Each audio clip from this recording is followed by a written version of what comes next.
샬롬 샬롬 샬롬 샬롬. 하나님 사랑합니다. 여러분 주 안에서 사랑합니다. 오늘 사도행전 12장 중심 구절 저는 5절 베드로가 옥에 갇혔고 교회는 그를 위하여 간절히 하나님께 기도하더라. 이 말씀이 너무 좋았어요. Church was earnestly praying to God for him. 하나님께 기도하는 것밖에 없죠. 간절히. 여기 보니 야고보의 순교와 베드로의 투옥의 이 사건이 지금 사도행전 12장 말씀인데, 여러분들 야고보가 첫 번째 순교자예요. 아시죠? 우레 아들이라는 별명을 줬던 야고보가 첫 번째 순교를 하게 됩니다. 12장 2절에 보면 나오죠. 요한의 형제 야고보를 칼로 죽이니 죽었어요. 그때는 무교절 기간이라고 3절에 말씀하고 있습니다. 이스라엘 백성은 애굽에서 구원받은 날을 기념해서 1월 14일 저녁은 6월절 제사로 1월 15일에서 21일은 무교절로 일주일 동안을 지키죠. 이 기간 곧 1월 14일 저녁부터 21일 저녁까지 누룩 없는 빵을 부어 먹는 그러한 민속에 거의 지키는 날이 있었습니다. 예레미야 23장 5, 6절에 증거하고 출애굽기 12장 17, 8절에도 너희는 무교절을 지키라. 이날에 내가 너희 군대를 애굽 땅에서 인도하여 내었음이니라. 첫째 달 그 달 열나흘은 저녁부터 21일 저녁까지 무교병을 먹을 것이요. 출애굽기에 정확하게 기록되어 있습니다. 헤롯이 영광을 하나님께 돌리지 아니하므로 결국 죽었죠. 23절에 보면은 나타나 있습니다. 23절 봅니다.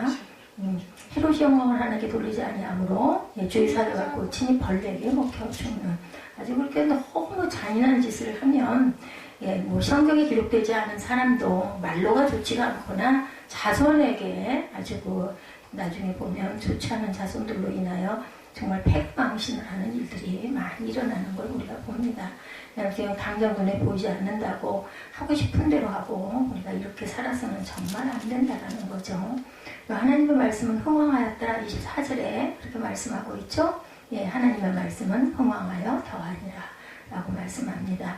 디모데후서 2장 9절에 보면 복음으로 말미암아 내가 죄인과 같이 매이는 데까지 고난을 받았으나 하나님의 말씀은 매이지 아니하였다. 히브리서 4장 12절에도 하나님의 말씀은 살아있고 활력이 있어 좌우의 날선 헛된 꿈보다 예리하여 혼과 영과 및 관절과 골수를 찔러 쪼개기까지 하며 마음의 생각과 뜻을 판단하니 라고 말씀하고 있습니다. 전도서 10장 11절에도 지혜자들의 말씀들은 찌르는 채찍들 같고 회중의 스승들의 말씀들은 잘 먹긴 못 같다 이렇게 얘기하죠. 그리고 25절 마지막 절에 마가라는 요한에 대해서 얘기합니다. 바나바와 사울이 부조하는 일을 마치고 마가라는 요한을 데리고 예루살렘으로 돌아오리라. 마가복음의 저자죠. 그리고 바나바의 생질 조카이기도 합니다.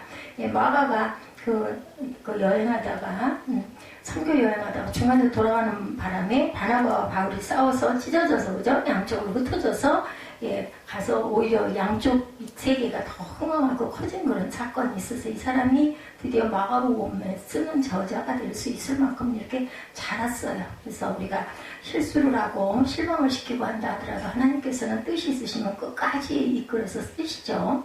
중도에 포기하고 예루살렘으로 돌아가죠.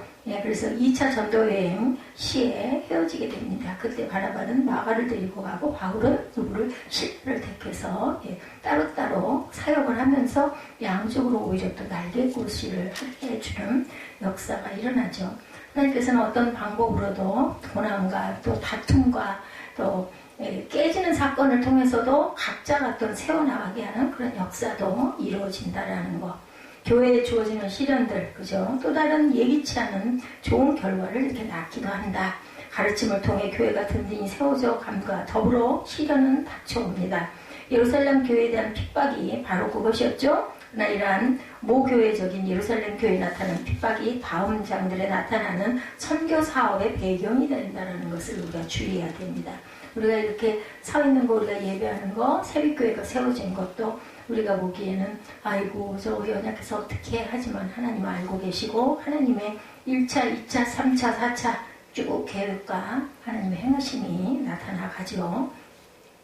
야고보의 순교가 12장 사도행전 12장에 있었다는 것을 기억하고 갑니다. 헤롯 왕의 음모가 있었어요. 6절에 보면은 헤롯 왕이 음모를 또 잡아내려는 그날 그 전날 밤 베드로가 두 군인 틈에서 쇠사슬에 매어 누워 자는데 파수꾼들이 문 밖에서 옥을 지키고 있죠.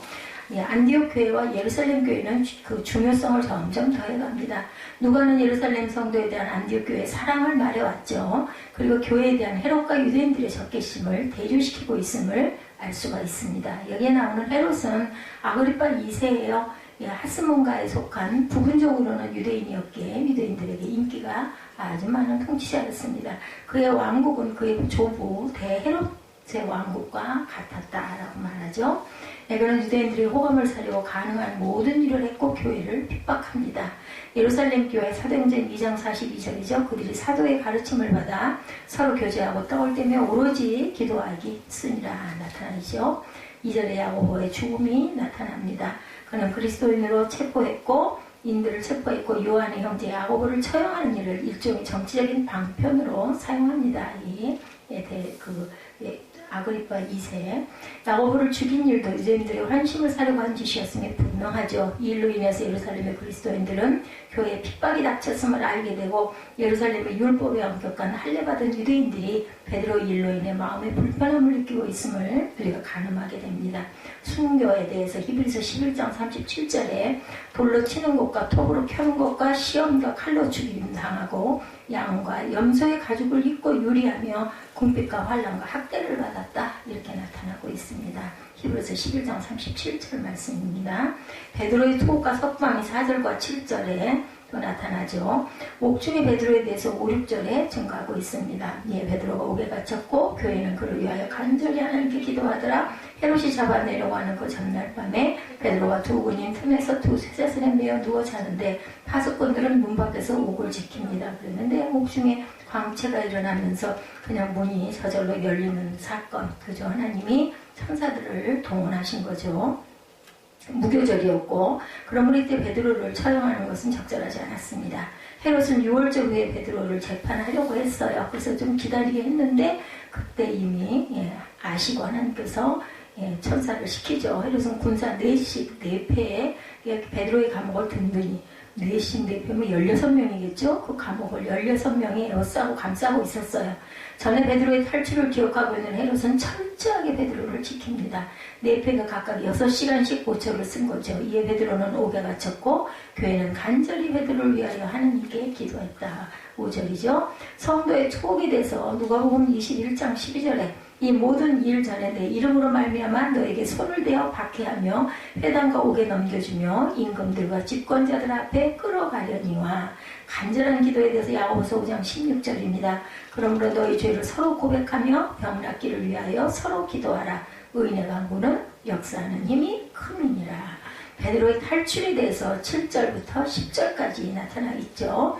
무교절 주간 마지막 날 처형당하기 전날 밤 베드로는 기적적으로 도망칠 수가 있었어요. 주의 천사 혹은 사자가 베드로를 깨워 겉옷을 입고 자기를 따라 감옥에서 나와라. 8절이죠. 10절에 하나님은 초자연적인 방법으로 그 손에서 쇠사슬을 벗기시고 옥지기를 잠자게 하시고 철문을 여는 그런 역사. 11절에 거리에 나와서 정신이 나요. 그죠? 헤롯과 유대인들에게서 벗어나게 하신 하나님의 손길을 깨달을 수 정신없이 쫓아갔겠죠? 베드로는 곧 마가의 어머니 집으로 갑니다. 기도하는 곳이죠? 마가의 다락방. 그곳에서 많은 성도들이 모여 베드로를 위하여 기도하고 있었습니다. 베드로는 자기 집이 기도처였어요. 마가가. 그래서 마가복음을 쓰게 된 거고 은혜를 받은 거고 영광을 입게 되죠. 베드로는 자기를 영접한 자들에게 자처지정을 설명하고 야고보와 형제들에게 이 말을 전하라고 하고 다른 곳으로 가죠. 17절에 하나님이 구출하십니다. 시편 33편 19절에 그들의 영혼을 사망에서 건지시며 그들의 굶주릴 때 그들을 살리시는도다. 사망에서 우리 영혼을 항상 구해주시죠. 의심하는 부분이 야고보서 1장 6절입니다. 오직 믿음으로 구하고 조금도 의심하지 말라. 의심하는 자는 마치 바람에 밀려 요동하는 바닷물 같으니 이런 사람은 무엇이든지 주께 얻기를 생각하지 말라. 때로 이 출렁력. 그래서 정말 그 말밖에는 생각이 안 나요. 무릇 지킬 만한 것보다 내 마음을 지키라. 그죠? 너의 생명의 모든 것이 이에서 나옴이라고 말씀합니다. 헤롯 궁의 소동에 대해서 베드로의 탈출로 인해서 난리가 났어요. 그죠? 마가 요한의 어머니 마리아의 집에 있던 성도들보다 더 큰 소동이 일어납니다. 18절에 증거되어 있죠. 베드로의 탈출을 조사한 후 헤롯은 파수꾼들을 신문하고 잔인하게 그들을 죽이라고 명령합니다. 18, 9절에 날이 새매 군인들은 베드로가 어떻게 되었는지 알지 못하여 적지 않게 소동하니 헤롯이 그를 찾아도 보지 못하며 파수꾼들을 신문하고 죽이라 명하니라. 헤롯이 유대를 떠나 가이사라로 내려가서 머무니라. 그러고 나서 헤롯은 죽습니다. 그 일을 이렇게 죽이라고 했는데 결국은 자기가 죽죠. 보면은 참 하만 장군 생각나죠. 헤롯은 죄수들을 도망가게 한 파수꾼들이 무책임하고 신임할 수 없다는 이유로 잔인하게 대합니다. 그 일로 인해 헤롯은 16명의 파수꾼을 죽여버렸어요. 그런 다음 유대를 떠나 가이사라로 내려가서 잠시 동안 머물렀다. 19절이죠. 파수꾼의 자기를 매수합니다. 간수가 자다 깨워 문이 열린 것을 보고 죄수들이 도망한 줄 알고 검을 빼어 자결하게 할 때 막지은 거를. 헤롯의 죽음은 20절에 누가는 헤롯의 타락과 허영 그리고 그가 받은 심판을 계속해서 언급하고 있습니다. 누가는 헤롯이 왕복을 차려입고 거만을 부렸으며 백성들의 그의 웅변술에 속아 넘어갔다는 것을 기록하고 있습니다. 헤롯은 백성들의 경배의 대상이 되죠. 하나님은 그를 즉시 심판하십니다. 헤롯이 영광을 하나님께로 돌리지 아니하는 고로 주의 사자가 그를 쳐서 죽이 먹어 벌레가 먹어 죽게 하셨다. 23절입니다. 헤롯 아그리빠는 AD 44년 가이사라에서 열린 클라우디오 황제를 축하하는 대중 축하 때 갑자기 병에 걸려 닷새 후에 죽습니다. 이렇게 교회를 핍박하는 박해자는 죽음을 당했고 헤롯을 계승하여 벨릭스와 베스도가 유대의 통치자가 됩니다. 주의 사자가 쳤어요. 열왕기 하 19장 35절에도 이 밤에 여호와의 사자가 나와 아수르 진영에서 군사 18만 5천 명을 친지라. 아침 일찍 일어나 보니 다 송장이 되었더라. 하나님의 섭리는 무섭죠. 어리석은 자의 교만에 대해서 마태복음 23장 12절입니다. 누구든지 자기를 높이는 자는 낮아지고 누구든지 자기를 낮추는 자는 높아지리라. 하나님의 말씀에 풍랑이 기록되죠. 박해자는 죽고 하나님의 말씀은 흥왕하에 더해졌다. 누가는 이렇게 마무리하면서 말씀을 마치죠. 12장을 24절에 하나님의 말씀은 흥왕하여 더하더라. 바나바와 사울이 부조하는 일을 마치고 마가라는 요한을 데리고 예루살렘에서 돌아오니라. 이렇게 12장의 끝이 납니다. 누가는 이 성장의 기록으로 그의 작품의 각 부분을 결론 짓습니다. 복음의 메시지는 안디옥에서 이제 소아시아로 갈 준비가 됩니다. 기근으로 인한 구제 헌금을 예루살렘의 장로들에게 맡긴 후에 바나바와 사울은 안디옥으로 돌아오죠. 또한 그들은 예루살렘으로부터 요한 마가를 데리고 옵니다. 하나님의 말씀의 흥황에 대해서 골로새서 1장 6절에도 복음이 이미 너희에게 이르매 너희가 듣고 참으로 하나님의 은혜를 깨닫는 날부터 너희 중에서와 같이 또한 온 천하에서도 열매를 맺어 자라게 하는도다 말씀합니다. 요한 마가에 대해서 골로새서 4장 10절입니다. 나와 함께 갇힌 아리스타고와 바나바의 생질 마가와 이 마가에 대하여 너희가 명을 받았음에 그가 이르거든 영접하라. 이런 말씀이 있습니다. 골로새서 4장 10절에 12장 전체의 내용을 보니 야고보는 체포되어 처형을 당했고 베드로는 투옥되었다가 문이 열리는 바람에 도망하죠. 우리는 이 사실로 인해서 교회사의 시초보다 어떤 이들은 믿음으로 칼날을 피하기도 하고 어떤 이들은 믿음으로 크게 죽는 것에 당하였다는 히브리서의 진술을 보게 됩니다. 교회는 첫걸음을 내디딜 때부터 순교에 피를 뿌리기 시작을 하죠. 그러나 교회에 대한 핍박의 결과는 오히려 그 풍랑으로 인해 더 빨리 복음이 전파되어져 갑니다. 스데반의 순교가 그랬고 야고보의 순교와 베드로에 대한 박해가 이를 증거하고 있습니다. 참된 믿음은 위기 가운데 드러난다라는 거죠. 죽기 바로 전날 사도 베드로는 군인 4명 1조 사교들에 대한 감시하에 있었어요. 베드로 한 명을 지키는 데만 군인을 16명이나 동원을 합니다. 그 외에 감옥 전체에 대한 경비요원 또 말도 할 수 없이 많았겠죠. 군인들은 아이의 베드로를 샌드위치처럼 감싸고 있었어요. 두 군인 틈에서 두 쇠사슬로 매어 주님께서 베드로를 구출해 주신 것은 헤롯 아그리빠가 베드로를 죽이려고 하던 바로 그 전날 밤이었어요. 내일이면 처형을 당하는데 전날 밤 구원합니다. 헤롯이 잡아내려고 하는 그 전날 밤에 베드로가 두 군인 틈에서 두 쇠사슬에 매어 누워 자는데 하석꾼들이 문 밖에서 옥을 지키더니 6절에 그렇게 나타나 있죠. 베드로를 왜 꼭 막판에 가서 구출해 주셨을까? 이왕 구출해 주실 거면 그죠? 좀 미리 이런 일을 당하지 않게 우리 그런 생각 많이 해요. 베드로가 투옥되던 첫날에 구출해 주셨더라면 얼마나 좋았을까? 무교절은 7일간 계속되는데 베드로가 감옥에 여러 날 갇혀있는 것으로 보입니다. 그런데 처형되기 2, 3일 전에 꺼내주셨더라면 그렇게 초조하지 않았을 텐데 막판까지 왜 갈까 그죠? 그런데 처형되기 전날 그것도 낮이 아닌 깊은 밤에 완전히 막다른 골목까지 가서야 비로소 꺼내주신 이유. 베드로는 주님의 사랑하는 수제자이기도 했죠. 구출하기로 작정하셨더라면 조금 일찍 좀 구출해 주실 일이지. 그런데 베드로를 여러 날 동안 그 감방 속에 내버려 두신 이유는 뭘까? 내가 그 감옥에 갇힌 베드로 입장이었다면 첫날 밤에는 완전 밤샘 촬영이들을 꼬박했겠죠. 뭐 기도밖에 할 수가 없죠. 그리고 안전 석방을 위해서 간절히 기도하고 소원까지 드렸을 것입니다. 감옥에서 안전하게 석방되는 것이 확실히 믿는 믿음의 기도를 드렸겠죠. 근데 하루 이틀 사흘이 지났다고 봤을 때 어땠을까요? 얼마나 초조하고 얼마나 불안하고 그죠? 이제 죽었구나 완전히 탈진된 상태. 처형 날짜는 점점 가까이 다가오는데 아무런 기도의 응답도 없고 변하는 것도 없어요. 탈진할 수밖에 없죠. 드디어 마지막 날 하루를 남겨놓는 그날 하나님이 역사하실 줄 믿었을까? 그날 저녁 해치기 전까지 뭔가 일어나야 할 텐데 아무 일도 일어나지 않았어요. 밤이 찾아오죠. 내일 아침이면 나는 처형장으로 끌려갈 것이다. 프랑스 대혁명 때를 그린 영화에 보면 수녀들이 왕정에 협조했다는 혐의로 시민정권에 의해 단도대 처형이 확정되었을 때 수녀들이 그 집행을 며칠 앞두고 도저히 잠을 이루지를 못해요. 그래서 영화로도 이렇게 여러 번 많이 나왔었습니다.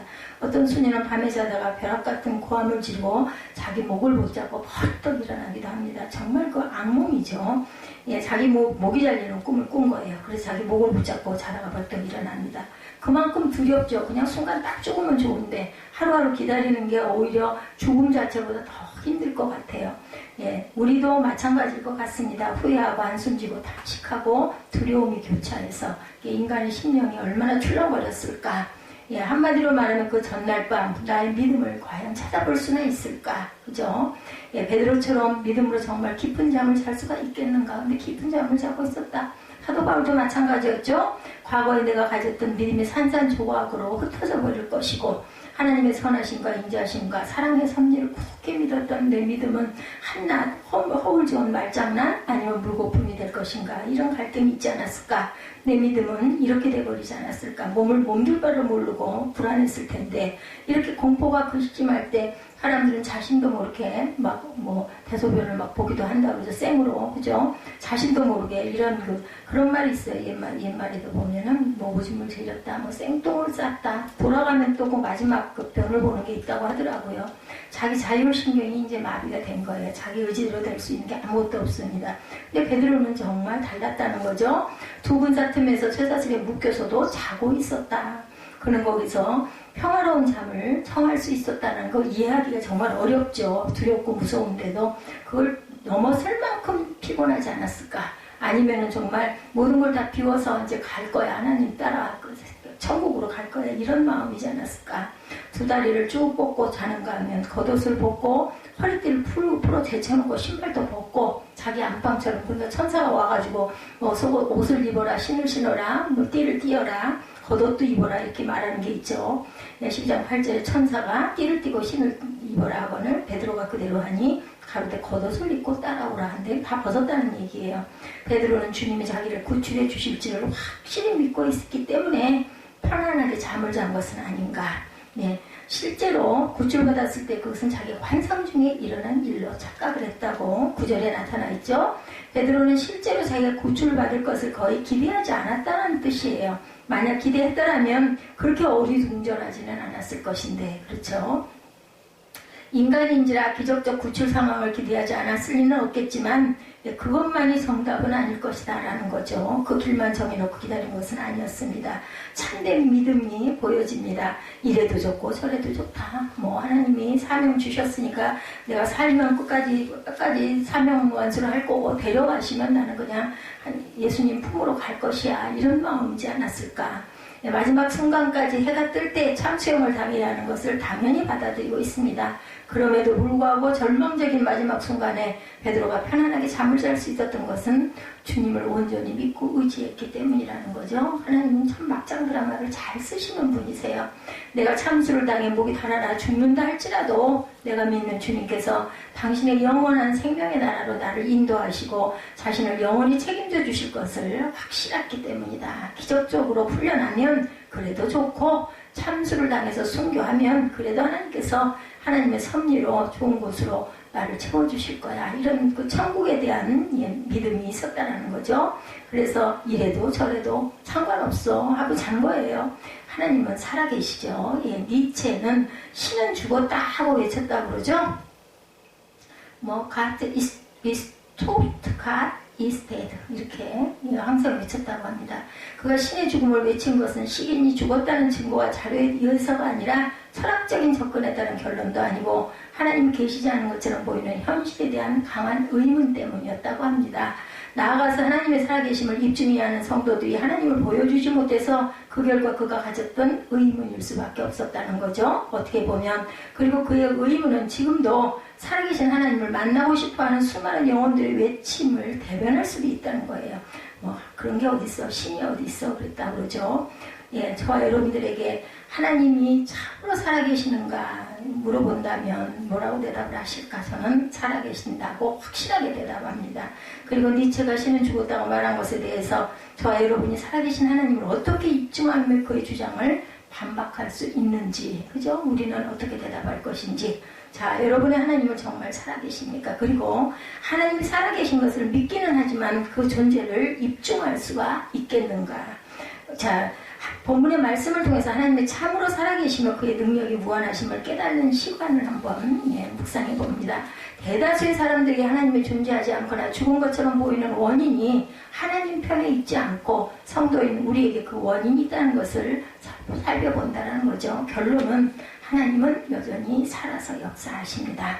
하나님은 지금도 살아계시고 성경의 하나님이나 오늘 우리의 하나님은 똑같은 분이시고 오늘 본문에 말하고자 하는 것은 바로 이것인데 하나님의 살아계심은 아무에게나 보여지고 누구에나 증거되지는 않습니다. 다시 말하면 하나님은 살아계시지만 그 살아계심을 경험하고 세상에 보여줄 수 있는 사람은 따로 있다는 거예요. 그리고 참 소수죠. 어떤 사람들이 하나님의 살아계심을 경험하고 그것을 신이 죽었다, 신은 없다고 말하는 우리 시대의 수많은 니체들에게 자신있게 말할 수 있을까? 본문에서 답을 찾아봅니다.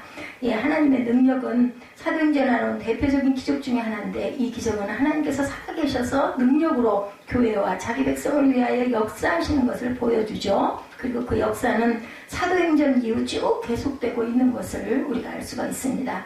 그래서 오늘 본문에 하나님은 어제나 오늘이나 동일하시다. 조은희 목사님이 항상 예배 때마다 말씀 때마다 하나님은 어제나 오늘이나 동일하십니다 하면은 성도들이 와 하고 박수 쳤던 그 기억이 지금도 있어요. 이런 하나님의 능력이 어떤 사람에게 나타나는지 한번 보죠. 저와 여러분들이 함께 살아계신 하나님의 능력은 누구에게나 나타나는가를 물으면 본문을 통해서 그 질문이 세 가지로 답이 나옵니다. 주님을 위하여 고난당하는 자에게 나타납니다. 첫 번째죠. 베드로에게 나타났던 그 기적. 주님을 위하여 고난당했죠. 교회와 성도들이 처한 상황은 두 가지였어요. 이 상황에서 하나는 초대교회가 비록 교인들이 이전이 뿔뿔이 흩어졌지만 예루살렘 교회를 중심으로 계속해서 성장 유지하고 있었다는 것. 사마리아 교회, 욥바 교회, 루다 교회, 안디옥 교회, 구브로 교회 등 이방 땅에 있던 대부분의 교회들이 유대인들의 심각한 박해 때문에 고군분투하고 있었지만 그 속에서도 주님의 교회는 계속 자라고 있었어요. 두 번째 상황은 당시 교회의 총부분인 예루살렘 교회도 핍박은 계속되고 있었다는 거죠. 이렇게 유대인들의 심각한 박해에도 계속 자라고 있었어요. 그리고 하나님의 그 나타나심은 고난당하는 자에게 그 핍박 속에 하나님은 나타나신다라는 거죠. 예, 바로 오늘 본문이 그 말씀의 증거입니다. 이제까지 이방인의 교회들을 성장을 기록하다가 다시 예루살렘 교회로 기록이 옮겨갑니다. 그럼 예루살렘 교회가 겪고 있던 박해는 어떤 거였을까? 예, 두 가지 기록이 나타나 있어요. 하나는 헤롯 왕, 그죠? 그는 예수님이 탄생할 때 있던 헤롯 대왕의 손자예요. 예, 그는 로마에서 자라서 그곳에서 공부를 한 소위 친로마파 사람으로 로마 식민정부의 대리 통치자입니다. 또 다른 하나의 박해 세력은 그동안 계속 교회를 괴롭혀오던 유대인들이었었어요. 그들은 자기 민족과 자신들의 종교를 무시하는 사람이라 국가에 대해서 목숨을 바쳐가면서 그 폭탄 테러를 감행하는 이슬람 과격분자들과 같은 사람들이었습니다. 거기에 그 사울이 포함되어 있었던 거죠. 예, 원래 에돔 족속인 헤롯 왕은 늘 혈통적인 열등감과 종교, 문화, 지식, 전통 등에서 유대인과 로마인들에 대해 열등감을 가지고 있었던 사람이라고 그래요. 이 헤롯 왕이 손자, 그 전에 그 헤롯 대왕의 손자. 예, 원래 에돔 족속인 헤롯 왕은 이런 그 열등감 때문에 친로마 정책, 친유대 정책을 써서 로마와 유대 양쪽으로부터 인정을 받으려고 아주 애를 썼던 그러한 그 통치자였다고 합니다. 그러다 보니까 유대인의 입장에서도 용납하기가 어려운 이방인, 자기 땅과 민족을 유린하는 헤롯 대왕이 탐탁치 않음에도 불구하고 중대사는 늘 함께 서로 상의할 수밖에 없었죠. 오늘 본문도 유대인과 헤롯 왕이 결탁하여서 일을 벌인 내용으로 기록되어 있습니다. 그들이 결탁한 이유는 우선 시작은 헤롯 왕이었었죠. 헤롯은 정치적인 이유와 유대인들의 환성을 사기 위한 목적으로 기독교인들을 핍박했고 사도 야고보를 칼로 단칼에 죽였어요. 그죠? 뭐 죽이면 죽죠. 뭐 칼이 안 들어갈 일은 없죠. 자, 우리가 보는 이런 그 내용, 이게 딱 그림이 그려지죠.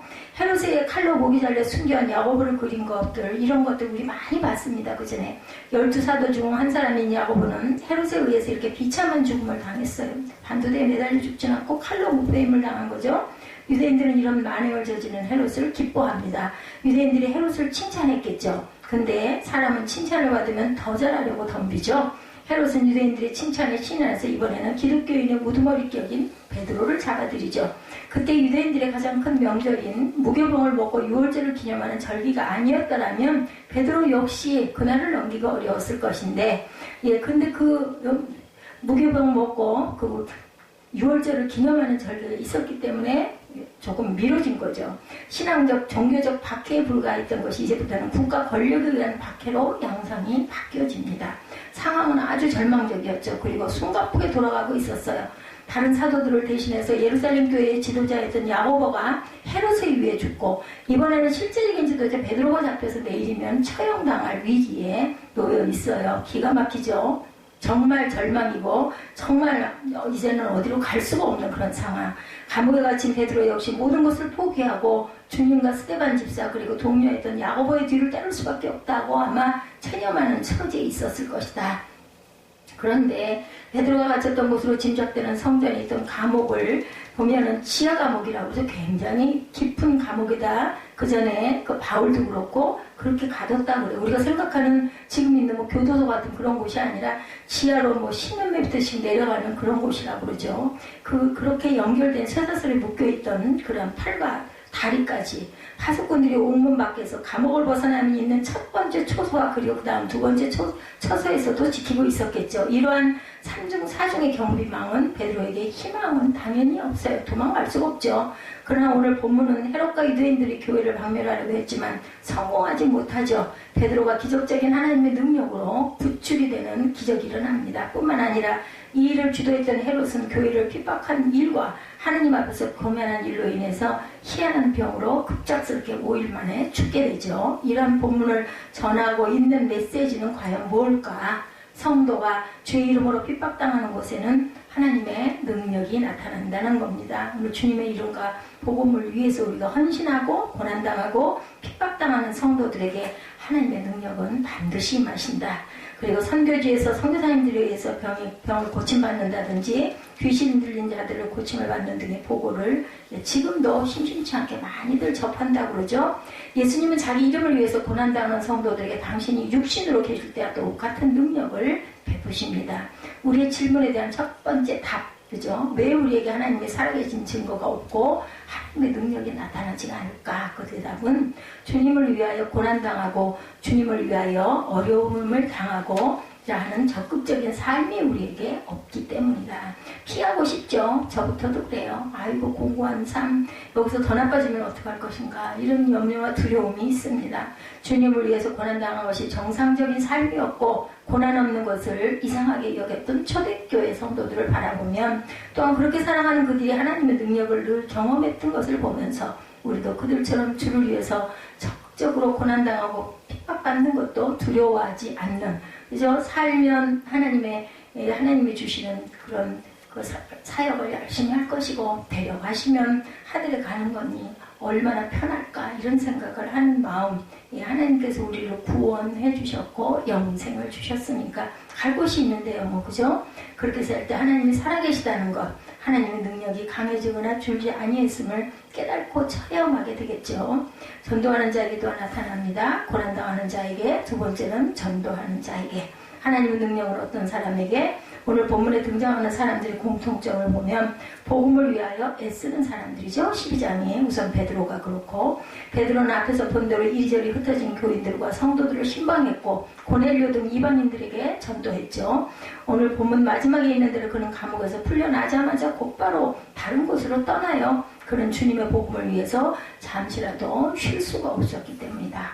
그렇게 지하 감방에서 얼마나 그게 힘들고 고냈을 텐데도 그렇죠. 마지막 절에 보면 바나바와 사울이 부조하는 일을 마치고 마가라는 요한을 데리고 예루살렘에서 돌아오니라 라고 나오죠. 말씀은 흥황하여 갔다고 말씀하고 있습니다. 베드로가 하나님의 기적적인 능력을 체험할 수밖에 없었던 것은 바로 이런 이유 때문. 바울 역시 마찬가지죠. 복음을 위하여 헌신했던 바울은 죽을 고비를 몇 번이나 넘깁니다. 바꿔 말하면 바울은 죽음 일보 직전에 다시 살아난 기적적인 체험을 한두 번을 한 게 아니죠.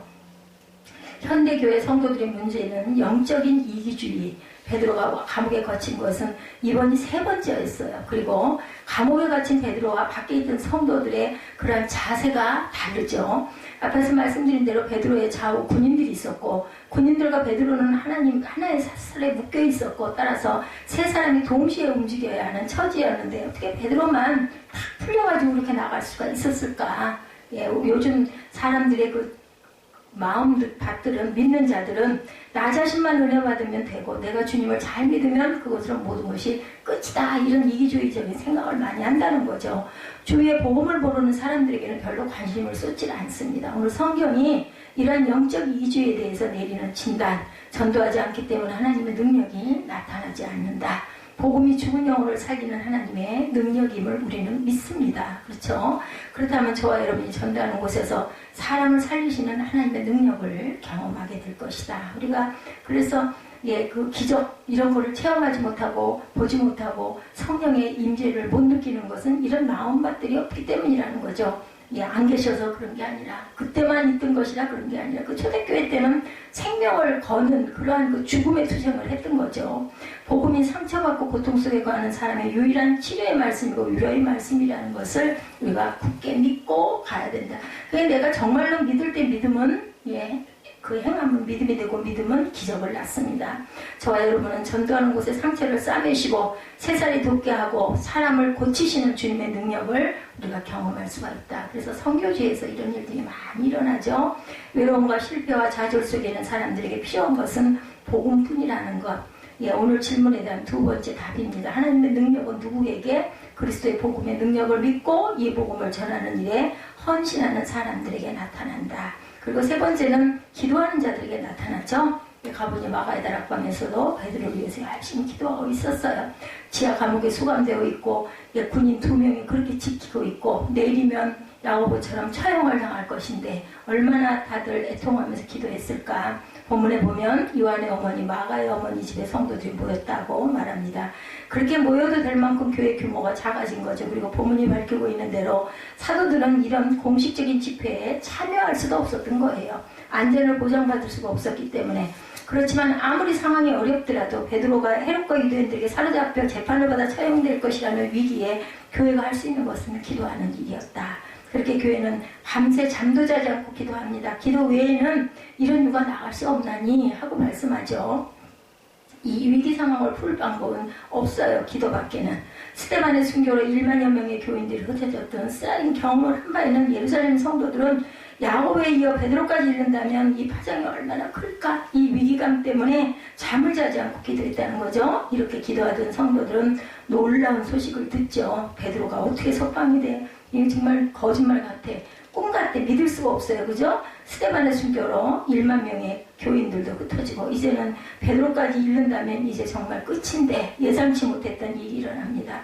그들의 기도가 채 끝나기도 전에 누군가 그들이 기도하던 집에 문을 두드리죠. 바로 본인 베드로가 문 앞에 서 있는 거예요. 그들이 기도하던 바로 그 시간에 천사가 감으로 가서 잠든 베드로를 깨워서 수갑을 같이 차고 있던 군인들도 모르게, 이건 뭐 기적인 거죠. 삼중으로 감옥을 지키던 경비병도 모르게 베드로를 이끌어내서 성도들 곁으로 돌려보내신 그 사건, 이것이 기도하는 사람들에게 나타나는 기적입니다. 오늘도 하나님의 살아계심과 능력을 기도하는 사람들에게 나타내게 해주시죠. 2차 대전 당시 영국의 수상이었던 처칠 아시죠? 그의 정치력이나 회고로도 유명하지만 신앙으로도 상당히 유명해요. 이 처칠 수상. 그는 그 독립군들을 전멸시키기 위한 작전에서 최정상의 군인 30만 명을 파병합니다. 그런데 그들이 도리어 독일군에게 포로가 됐다는 소식을 듣게 되죠. 만약 그들이 독일군에게 점령을 당하면 결국은 영국민에게 호소하는 그 일밖에는 없었기 때문에 처칠은 전 영국민에게 호소합니다. 이제 우리가 할 수 있는 일은 하나님께 기도하는 것입니다. 그래서 전 국민이 기도했다고 하죠. 그 기도의 결과 유럽에 고립되었던 영국 군대가 기적적으로 탈출해서 무사히 영국으로 귀환을 하는 사건, 역사에 기록된 사건입니다. 그리고 그 군대는 그때의 패배의 경험을 바탕으로 다시 유럽으로 들어가서 전쟁을 반전시킵니다. 이런 기도의 능력을 경험한 영국 국민은 1940년 5월 26일, 1941년 3월 23일, 1943년 9월 3일, 1944년 9월 3일 기도일로 선포를 합니다. 전 국민으로 기도하게 함으로 전쟁에서 승리를 거둘 수가 있었다라는 역사적인 기록이 나타나 있습니다. 만약 그때 수성과 전 국민이 기도하지 않았더라면 영국은 존립할 수 없었을 것이며 2차 전쟁의 역사도 바뀌었을 것이다. 우리 코로나 바이러스로 인해서 얼마나 많은 교회들이 리레이로 기도를 많이 했고 그러므로 인해서 세계에서 가장 빨리 코로나 바이러스를 잠재웠다라는 그런 평이 나오죠. 그냥 이루어진 게 아니고 핍박 가운데서도 교회들이 정말 마음으로 모여서 늘 기도했던 결과죠. 오늘도 기도하는 사람들은 이와 같이 하나님의 능력을 체험합니다. 그런데도 기도하는 사람들은 점점 슬프게도 줄어들고 있죠. 그래서 하나님의 살아계심도 무한하신 능력도 보여주지 못하는 무력한 성도와 교회로 전락하기도 한다는 것. 너무 마음이 아프죠. 기도함으로 하나님을 보여주고 하나님 능력을 보여주는 저와 여러분들이 되시기를 주의 이름으로 축복합니다. 하나님은 살아계십니다. 아멘. 그죠? 우리가 이 사실을 믿고 저와 여러분들이 항상 하나님과 예수님과 성령님께 주파수를 맞춰야 되겠죠? 고속도로를 가다가 도나시 경계선을 넘으면 방금 주파수가 바뀌어요. 그죠? 그랬을 때 저와 여러분들이 하나님의 살아계심을 체험하고 능력을 체험하려면 하나님의 주파수에 여러분의 삶의 주파수를 맞출 줄 알아야 되겠다는 거죠. 오늘 본문은 3가지 주파수를 말합니다. 주를 위하여 고난과 어려움을 당하는 것, 복음을 전하는 것, 그리고 기도하는 것. 그 어떤 컴퓨터나 기계나 조작이나 돈이나 최첨단 과학의 힘으로도 풀 수 없는 문제를 해결하시는 하나님의 능력으로 우리가 그 주파수를 항상 맞추고 주와 복음과 교회를 위한 고난이라는 주파수, 전도라는 주파수, 그리고 기도라는 주파수에 저와 여러분의 삶이 맞춰져 있다면 오늘 본문에 기록된 일들이 저와 여러분의 삶 속에서도 당연히 일어나고도 나무있지 않겠나 이런 마음이 듭니다. 그래서 우리가 고난을 오히려 유익으로 여기고 오히려 하나님 살아계심에 더욱더 매달려서 주님께 더 가까이 가는 저와 여러분 되시기를 주님의 이름으로 축복합니다. 우리 기도하시겠습니다.